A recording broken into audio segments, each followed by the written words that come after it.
Kung Fu Soccer kali ini arahan daripada Stephen Chow. Mungkin ada yang tertunggu-tunggu bila sambungan dia. Tapi bila aku tengok secara keseluruhan untuk movie Kung Fu Soccer ni, dia seolah-olah bukan sequel kepada Shaolin Soccer yang pada tahun 2001. Kalau korang buat carian, aku ada buat carian tadi, dia seperti spin-off sahaja. Dan pada yang dah tengok, kalau korang tengok dia punya efek waktu diorang main bola tu pun lebih kurang je macam yang dulu. Tapi yang dulu kita boleh nampak lah dia punya klasik. Cuma kali ni dia dah dimodernkan dan korang boleh nampak lah ada penggunaan AI dalam ni. Dan memandangkan ia adalah sebuah filem aksi komedi yang diarahkan juga oleh Stephen Chow. So benda tu korang boleh abaikan lah.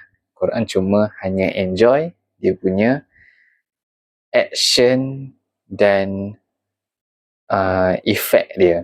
Ya, itu aku boleh katakan gempak lah pada yang dah tengok kan.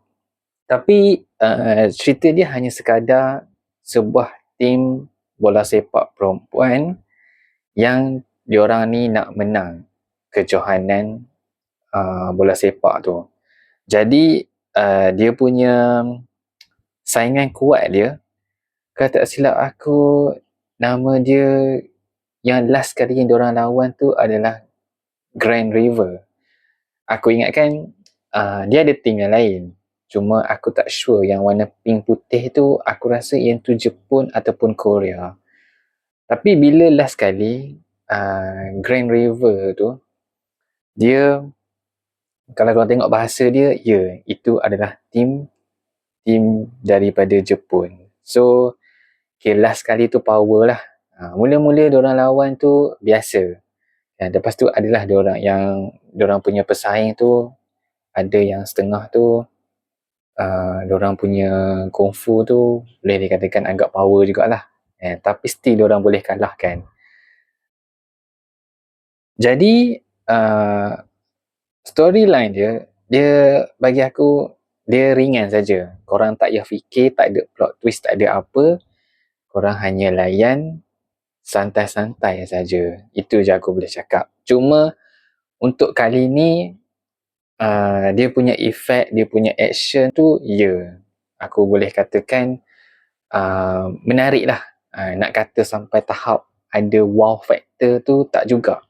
Dia ialah bila guna efek bagai semua ni, dia sekadar itu saja. Tapi ialah memandangkan dia cerita ni adalah Stephen Chow, so korang tak payah, macam aku cakap tadi, korang tak payah nak expect apa-apa. Korang just layan santai-santai saja. Tak payah pening kepala, tak payah pening apa benda bagai, korang layan je.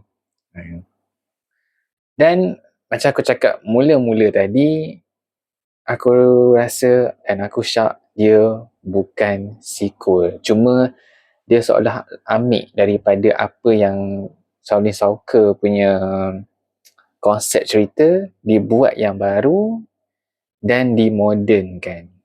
Jadi bagi aku menarik jugalah. Orang kata orang boleh layan lagi. And then dia cerita ni pun dia cerita sport action. Jadi bila korang tengok tu, korang boleh nampak lah kan, kapten dia tu memang dia punya ego gila babi korang tu. Dia punya ego tu tinggi melangit tu kan. Ego dia mula-mula tu dia boleh menang, dia boleh tapau semua tim kan, mana yang ada kungfu ke apa, kira diorang ni power lah. Masuk je tim yang ada satu tim yang baju warna pink putih tu, Clover apa tah, yang tu diorang dah start kalah sebab dia dah main, sebab team tu dah main trick. Jadi diorang pun dah macam tak boleh nak sampai diorang punya kuasa tu.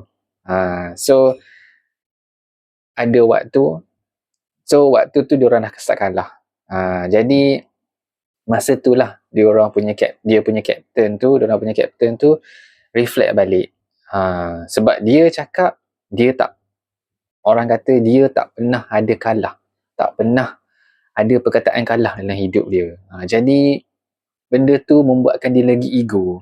Sampaikan ada satu player tu kata dia nak main bukan sebab nak menang, tapi dia main sebab dia memang suka. Memang team dia, memang kapten dia mengamuk gila-gila punya. So di situ bila dia dah terima kekalahan dan ada seorang lelaki tu macam jurulatih juga, ini dia punya pengerusi hantar untuk latih diorang sampai nak ubah diorang ni sampai tahap kena khianat, baru diorang boleh ubah. Jadi benda tu berkesan. Benda tu sampai kapten dia sendiri pun boleh reflect.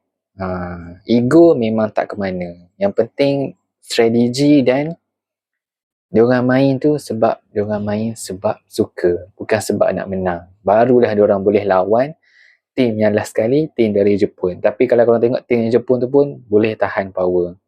Tapi disebabkan dia buang ego, termasuk ambil pemain simpanan, pemain utama diorang simpan, memang boleh kalah juga. Jadi macam aku cakap tadi, korang boleh layan Kung Fu Soccer ni secara santai saja. Tak perlu pening kepala. Korang pun tahu style Stephen Chow macam mana. Tapi dia punya komedi korang jangan risau. Memang lawak gila. Memang apa yang korang tengok Stephen Chow yang dulu-dulu punya movie, komedi dia masih mengekalkan momentum yang sama. Cuma storyline lah korang tak boleh nak berharap terlalu solid dan strong. Sebab tu aku cakap korang layan je, santai-santai. So pada yang dah tengok, korang rasa macam mana? Puas hati ke dari segi komedi apa semua, ataukah korang rasa korang lebih pentingkan storyline, memandangkan dia adalah action komedi? So jangan lupa komen dekat bawah. Tunggu aku di movie yang akan datang. Bye.